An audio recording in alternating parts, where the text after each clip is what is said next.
Thom Hartmann here on the news. You need to know this. Yesterday in Phoenix, President Obama laid out his plan to help more Americans become homeowners.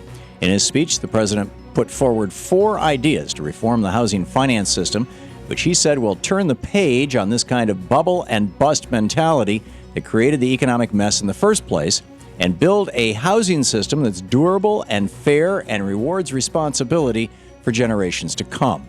His core principles include putting private capital at the center of the housing finance system, ending taxpayer-backed Fannie Mae and Freddie Mac, ensuring the availability of 30-year fixed-rate mortgages, and increasing access to affordable rental housing. Already, his plan is being met with mixed reviews. Republicans in the House of Representatives have historically called for a similar plan to reduce the federal government's role in housing. But after his speech, they complained that President Obama waited too long to address the problem. Many Democrats support the president's idea of replacing Fannie and Freddie with a new federal agency to preserve 30-year fixed-rate mortgages, but they're concerned about giving more power to the private sector. According to the Think Progress blog, there is a bipartisan consensus for the president's proposal, but the devil's in the details.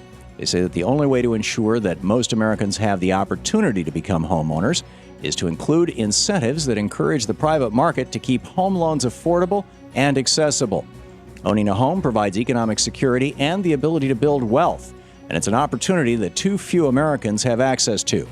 There's still much to discuss about the president's plan, but there's no debate that we must fix the system that keeps the American dream out of the reach of way too many people.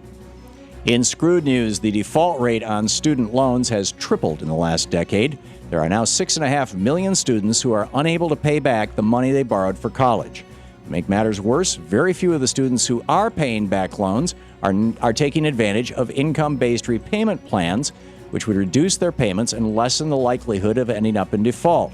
According to the Think Progress blog, many students are unaware of the pay-as-you-earn program, and many of the now-in-default loans were taken out too long ago to be eligible.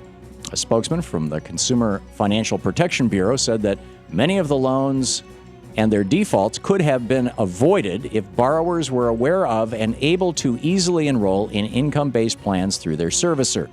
The enormous volume of student debt is a drag on our entire economy, and it's eroding the future wealth of college graduates.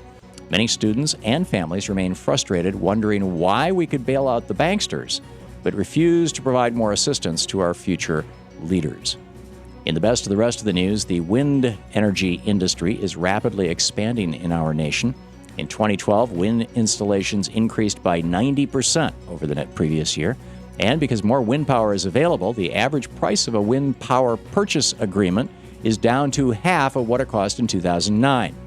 This lower cost and increased availability made our nation the global leader for annual wind energy capacity in 2012. Federal tax incentives and state and federal policies that promote renewable energy played a major role in the success of wind energy and led to a boost in domestic manufacturing. According to the Department of Energy, we're building more wind farms, but at the same time and on the other hand, importing much less wind turbine equipment.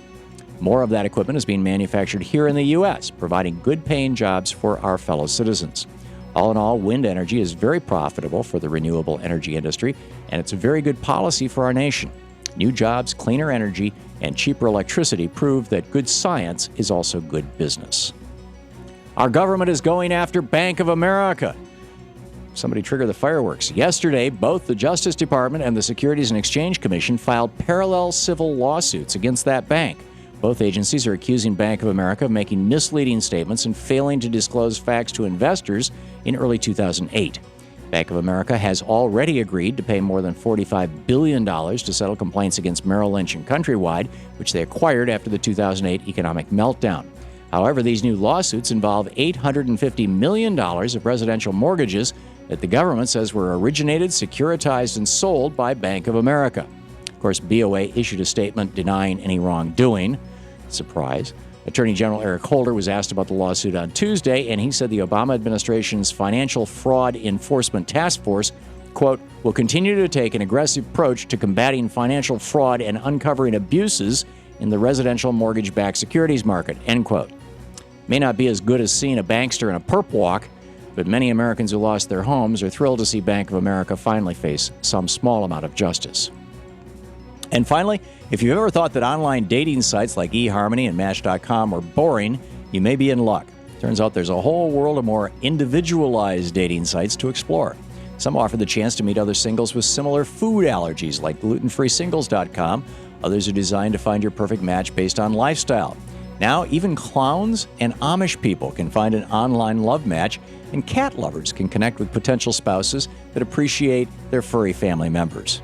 If those unique sites don't quite fit your needs, you could find fellow singles who share your love of hot sauce, uniforms, or even furry costumes.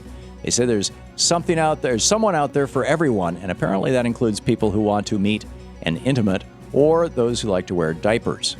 Happy hunting, and keep an eye out for congressmen. And that's the way it is today, Wednesday, August 6th, 2013. I'm Thom Hartmann on the news.